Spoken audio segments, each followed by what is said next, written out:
Hello बच्चों, आप सभी का स्वागत है आपके अपने YouTube channel successful be yours में। और बच्चों, आज की इस क्लास में हम 10th क्लास के सब्जेक्ट साइंस के चैप्टर नंबर 11 मानव नेत्र तथा रंग बिरंगा संसार के multiple choice questions means MCQ type questions की प्रैक्टिस करेंगे इस पार्ट नंबर 5 में। पार्ट नंबर 1, 2, 3 एंड 4 में हमने इस चैप्टर के बहुत से प्रश्नों को हल किया था। तो बच्चों, आज इस पार्ट 5 में हम शुरुआत करेंगे क्वेश्चन नंबर 66 से। बच्चों, क्वेश्चन में क्या है, चूजे के दृष्टिपटल में कौन सी कोशिकाएं नहीं होती। बच्चों, मुर्गी का जो बच्चा होता है चूजा, वो दिन में नहीं देख पाता और दिन में ना देख पाने का कारण होता है शंकु कोशिकाएं उसकी आंखों में डेवलप नहीं हो पाती। बच्चों, हम सभी की आंखों में दो प्रकार की कोशिकाएं पाई जाती हैं। एक होती है शंकु कोशिकाएं और दूसरी होती हैं शलाकाएं, जिसे क्षण कोशिका भी कहा जाता है। बच्चों, दिन में देखने के लिए, दिन की रोशनी में देखने के लिए ये शंकु कोशिकाएं हमें मदद करती हैं और रात के अंधेरे में चीज़ों को देखने के लिए ये शलाकाएं और जो क्षण कोशिकाएं होती हैं ये हमारी मदद करती हैं। तो जो चूजे होते हैं वो दिन में नहीं देख पाते क्योंकि उनकी आँख में ये शंकु कोशिकाएँ तब तक नहीं बन पाती। राइट, तो इसका राइट आंसर क्या है? ऑप्शन बी, शंकु कोशिकाएँ। क्वेश्चन नंबर 67 देखिए बच्चों, सूर्योदय और सूर्यास्त के समय सूर्य का गोला हमें कैसे नज़र आता है। बच्चों, मान लीजिए ये पृथ्वी है और ये पृथ्वी के चारों ओर का वातावरण, और इस वातावरण से दूर सूरज मान लीजिए सूर्योदय के समय अभी इस पोजीशन पे है। तो बच्चों, सूर्य से आने वाला जो प्रकाश होता है वो जैसे धरती के एनवायरनमेंट या धरती के वातावरण के पास आता है तो धीरे धीरे वो रिफ्रैक्ट होना, मतलब अपवर्तित होना शुरू हो जाता है। राइट, और इसी तरह से क्या होता है बच्चों, जब अपवर्तन होता है तो हमें ये सूरज का गोला हमें किसी और ऊपर पोजीशन पे नज़र आता है। अर्थात सूर्योदय जब होता है तो सूरज, यदि उसकी पोजीशन अभी यहाँ पर है तो सूरज हमें उससे पहले ही 2 मिनट पहले ही सूरज नज़र आना शुरू हो जाता है। राइट, और ये जो सूरज नज़र आता है बच्चों, ये इसकी शेप थोड़ी चपटी टाइप की होती है, ना तो ये गोलाकार होती है और ना अंडाकार, क्योंकि जो सूरज का अपर पोर्शन होता है और जो लोअर पोर्शन होता है वहाँ से आने वाली सूर्य के प्रकाश का जो अपवर्तन होता है वो थोड़ा भिन्न भिन्न एंगल पर होता है, जिसकी वजह से जो सूरज हमें नज़र आता है ऊपर की दिशा में वो थोड़ा चपटा नज़र आता है। राइट, तो इसका आंसर क्या है? ऑप्शन सी, चपटा नज़र आता है सूरज सूर्योदय के समय, और सूर्यास्त के समय भी हमें सूरज चपटा नज़र आता है क्योंकि सूरज की पोजीशन धरती के मुकाबले यदि हम बात करें तो यदि धरती यहाँ पर है तो सूर्योदय के समय सूरज यहाँ पर होता है और सूर्यास्त के समय यहाँ पर।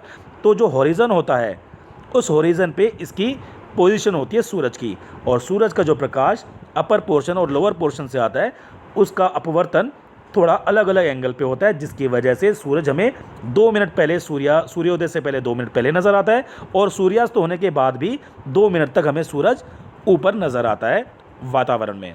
और उसकी शेप कैसी होती है? थोड़ी चपटी। तो बहुत इंपॉर्टेंट था बच्चों, मैं आशा करता हूँ ये कंटेंट आपको समझ में आ गया होगा। क्वेश्चन नंबर 68 देखिए बच्चों, कांच का अपवर्तनांक किस वर्ण के लिए सबसे अधिकतम होता है। बच्चों, जब कोई प्रकाश वायु में से होकर किसी कांच में प्रवेश करता है तो जो 90 डिग्री का जो अभिलंब होता है उस सतह का, उससे अंदर की तरफ झुक जाता है। वो प्रकाश सीधे ना जाके थोड़ा अंदर की तरफ, अभिलंब की तरफ झुक जाता है। और ये जो अपवर्तनांक है कांच का, ये बैंगनी रंग के लिए सबसे अधिकतम माना जाता है। क्यों? क्योंकि बच्चों, ये जो सूर्य का प्रकाश, जो वाइट लाइट आती है, वो जैसे प्रिज्म आपने देखा था, प्रिज्म के अंदर जब लाइट आती है तो वो अलग अलग रंगों में विभक्त हो जाती थी और सबसे ज़्यादा विचलन, सबसे ज़्यादा जो एंगल होता था मुड़ने का, वो बैंगनी रंग का होता था। तो बच्चों, कांच का अपवर्तनांक बैंगनी रंग के लिए सबसे ज़्यादा होता है, इसीलिए बैंगनी रंग का जो विचलन होता है वो भी सबसे अधिकतम होता है। राइट, और कांच का अपवर्तनांक लाल रंग के लिए सबसे कम होता है और इसी वजह से लाल रंग का जो विचलन होता है वो सबसे कम होता है। राइट, लाल रंग सबसे कम एंगल पर डेविएट होता है और बैंगनी रंग सबसे ज़्यादा एंगल पर कांच में आने पर मुड़ जाता है नॉर्मल की तरफ, अभिलंब की तरफ। राइट, तो बच्चों ये क्वेश्चन नंबर 68 बहुत इंपॉर्टेंट था। क्वेश्चन नंबर 69 देखिए बच्चों, लाल गुलाब को यदि हरे प्रकाश में देखा जाए तो वह कैसा प्रतीत होता है। बच्चों, लाल गुलाब को यदि हरे प्रकाश में देखा जाए तो क्या होता है?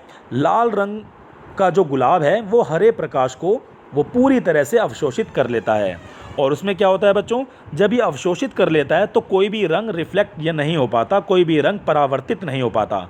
और जब कोई रंग परावर्तित नहीं होता किसी भी वस्तु से तो वह वस्तु हमें काली नज़र आती है।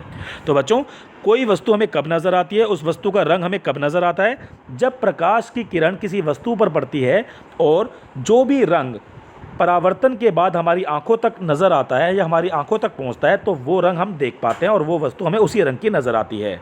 जैसे लाल गुलाब पर यदि सूरज की रोशनी पड़े तो सूरज की रोशनी में 7 रंग होते हैं, लेकिन बाकी सारे रंग ये गुलाब, लाल रंग का गुलाब एब्जॉर्ब कर लेता है, अवशोषित कर लेता है, सिर्फ लाल रंग को ही परावर्तित कर पाता है जो हमारी आंखों तक पहुंचता है, इसीलिए गुलाब हमें लाल नज़र आता है सूर्य के प्रकाश में। परंतु इस लाल गुलाब को यदि हरे प्रकाश में रखा जाए तो ये सारा का सारा जो प्रकाश है ये लाल गुलाब अवशोषित कर लेता है, जिसकी वजह से कोई भी रंग परावर्तित नहीं हो पाता और हमारी आंखों तक जब कोई रंग नहीं पहुंच पाता तो वह गुलाब हमें काले रंग का नज़र आता है। राइट। तो बच्चों, बहुत इंपॉर्टेंट क्वेश्चन है ये भी।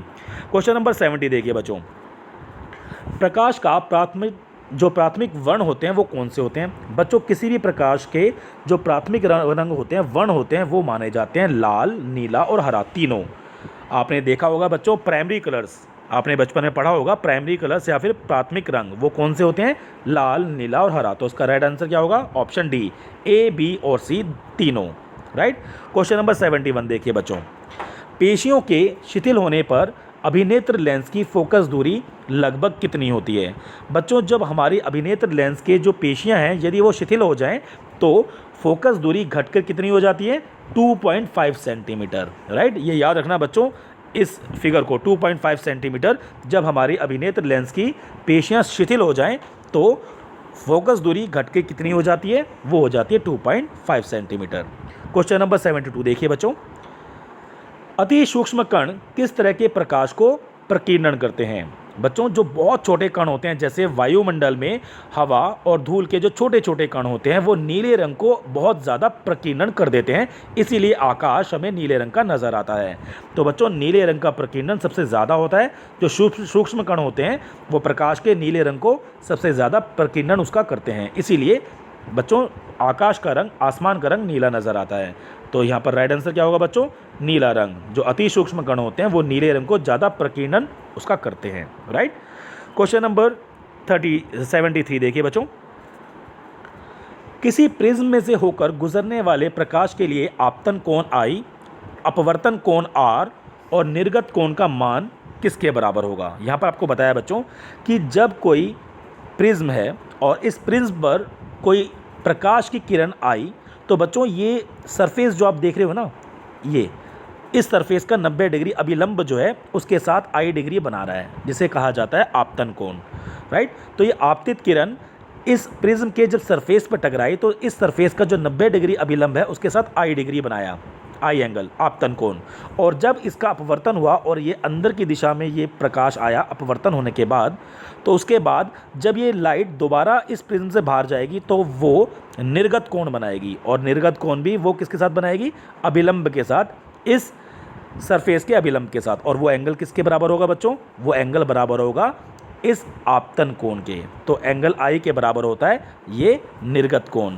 राइट। तो जितना कोण कोई लाइट, प्रकाश जो है प्रिज्म में आते हुए इस अभिलंब के साथ जो एंगल बनाती है आपतन कोण, बाहर जाते हुए भी वो अभिलंब के साथ उतना ही एंगल बनाते हुए बाहर निकलेगी। राइट। तो निर्गत कोण का मान कितना होगा, एंगल I के बराबर। एंगल I कहाँ है बच्चों, ऑप्शन डी, एंगल I इस कोण के बराबर ये निर्गत कोण का मान होगा। तो option D is the right answer.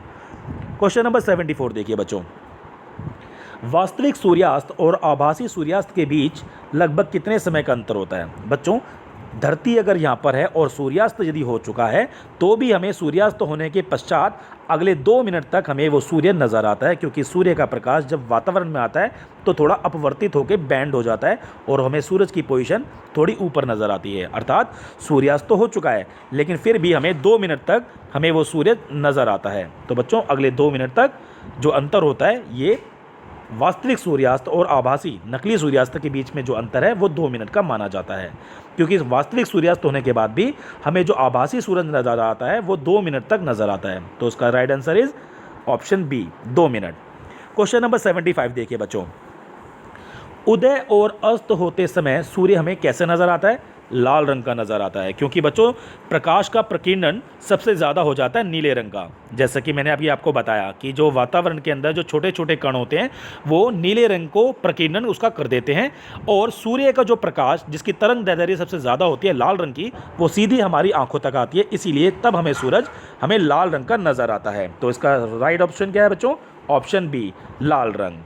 Question number 76 देखिए बच्चों, आर्मस्ट्रॉन्ग का मान कितना होता है? एक आर्मस्ट्रॉन्ग का मान होता है बच्चों 10⁻⁻10 मीटर। याद रखना बच्चों, एक आर्मस्ट्रॉन्ग मीन्स 1 आर्मस्ट्रॉन्ग का जो मान होता है वो होता है 10⁻⁻10 मीटर। तो इसका सही ऑप्शन है ऑप्शन ए। क्वेश्चन नंबर 77 देखिए बच्चों, प्रिज्म से प्रकाश की कौन सी परिघटना घटती है? प्रिज्म में जब कोई लाइट आती है तो वो अपने सभी सातों रंग में विभक्त हो जाती है, तो ये होता है बच्चों वर्ण विक्षेपण, अलग अलग रंगों में विक्षेपण हो जाना। तो option C is the right answer. Question number 78 देखिए बच्चों, नेत्र लेंस की फोकस दूरी अधिक हो जाने से कौन सा दृष्टि दोष होता है? पहले भी मैंने आपको बताया बच्चों, दूर दृष्टि दोष हो जाता है ऐसे में, और ऐसे में दूर की वस्तुएं हमें साफ नज़र आती हैं और निकट की वस्तुएं हमें साफ साफ नज़र नहीं आती, क्योंकि निकट की वस्तुओं से आने वाला प्रकाश हमारी आंखों पर जब पड़ता है तो फोकस हमारी रेटिना के पीछे होता है, राइट। तो बच्चों हमारे नेत्र लेंस की जब फोकस दूरी अधिक हो जाती है तो हमें दूर दृष्टि दोष हो जाता है, और जो वस्तुओं का फोकस होता है वो रेटिना के पीछे जाके होता है, प्रतिबिंब जो बनता है वो रेटिना के पीछे बनता है, राइट। क्वेश्चन नंबर 79 देखिए बच्चों, किस दृष्टि दोष में किसी वस्तु का प्रतिबिंब रेटिना के आगे बनता है? रेटिना के आगे बच्चों किसका बनता है? निकट दृष्टि दोष में हमें निकट की वस्तुएं साफ नज़र आती हैं परंतु दूर की वस्तुएं साफ नज़र नहीं आती, और ऐसे में हमारे आंखों के लेंस पर जब प्रकाश आता है दूर की वस्तुओं का तो उसका जो प्रतिबिंब बनता है वो रेटिना से जस्ट पहले बनता है, रेटिना पर नहीं बनता। तो ये होता है निकट दृष्टि दोष, राइट। क्वेश्चन नंबर 80 देखिए बच्चों, नेत्र की समंजन क्षमता कम हो जाने से क्या होता है बच्चों? जरा दृष्टि दोष। बुढ़ापे में जो दृष्टि दोष होता है जिसमें हमें पास की वस्तुएं और दूर की वस्तुएं साफ साफ नज़र नहीं आती, तो ये होता है जरा दृष्टि दोष। क्वेश्चन नंबर 81 देखिए बच्चों, तारों का टिमटिमाना हमें क्यों नज़र आता है? उसका कारण क्या है? वायुमंडलीय अपवर्तन। ये मैं आपको पहले बता चुका हूँ कि वायुमंडलीय अपवर्तन की वजह से हमें तारों की दिशा, जो तारों की जो स्थान होता है वो कभी आगे कभी पीछे ऐसे नज़र आता है, और ऐसे में हमें तारे टिमटिमाते हुए नज़र आते हैं, तो ये होता है वायुमंडलीय अपवर्तन की वजह से। तो इसका राइट आंसर है ऑप्शन ए। क्वेश्चन नंबर 82 देखिए बच्चों, एक प्रिज्म द्वारा श्वेत प्रकाश के स्पेक्ट्रम में वर्ण विक्षेपण जिस घटना के कारण होता है वह होता है बच्चों अपवर्तन। क्यों? क्योंकि बच्चों जब प्रिज्म में कोई प्रकाश हवा से आया तो वो उस सतह में जब प्रवेश करता है तो ये घटना अपवर्तन कहलाती है। तो right option is option B, अपवर्तन। क्वेश्चन नंबर 83 देखिए बच्चों, किसी कण पर पड़कर प्रकाश के एक अंश के विभिन्न दिशाओं में छितराने को क्या कहते हैं? प्रकाश का प्रकीर्णन। जैसे मैं आपको बता चुका हूँ कि जैसे कोलाइडल सॉल्यूशन था, किसी ग्लास में कोई कोलाइडल सॉल्यूशन है तो उसके छोटे छोटे कणों पर जब प्रकाश की कोई किरण आती है तो नीले रंग का जो विक्षेपण है या नीले रंग का जो प्रकीर्णन है वो हो जाता है। तो नीले रंग प्रकाश का जो नीला भाग है उसका विभिन्न दिशाओं में प्रकीर्णन हो जाता है, तो इसे कहा जाता है प्रकाश का प्रकीर्णन। Option D is the right answer. और आसमान भी हमें नीला इसी वजह से नज़र आता है क्योंकि प्रकाश का जो नीला भाग होता है वो छोटे छोटे वायुमंडलीय कण उसको प्रकीर्णन उसका कर देते हैं, इसीलिए पूरा आकाश में नीला नज़र आता है, राइट। क्वेश्चन नंबर 84 देखिए बच्चों, सूर्योदय और सूर्यास्त के समय सूर्य हमें लाल नज़र होता है, लाल नज़र दिखाई होता है। क्यों? क्योंकि बच्चों लाल इसलिए नज़र होता है हमें या इसलिए लाल दिखाई देता है क्योंकि वायुमंडल के कारण नीले रंग को बहुत अधिक प्रकीर्णन वायुमंडल कर देता है, और सूर्य का जो लाल रंग है जिसकी तरंग दैर्ध्य सबसे ज़्यादा है वो सीधी हमारी आंखों पर पड़ती है, इसीलिए सूर्योदय के समय और सूर्यास्त के समय लाल रंग जिसकी तरंग दैर्ध्य सबसे ज़्यादा होती है वो सीधी हमारी आंखों पर पड़ती है और सूर्य हमें लाल नज़र आता है। तो बच्चों नीले रंग का प्रकीर्णन जब होता है इसी वजह से जो लाल रंग की तरंग दैर्ध्य इसकी ज़्यादा है वो हमारी आंखों पर पड़ती है और सूर्य हमें लाल नज़र आता है। बच्चों ये कंटेंट यहाँ पर समाप्त होता है और मैं आशा करता हूँ ये कंटेंट आपको बहुत अच्छे समझ में आ गया होगा, और ये चैप्टर भी बच्चों आज यहाँ समाप्त होता है। So thank you so much मेरे बच्चों जो आपने कीमती और वैल्यूबल वक्त दिया आपने अपना इस वीडियो को देखने में और इस कंटेंट को समझने में।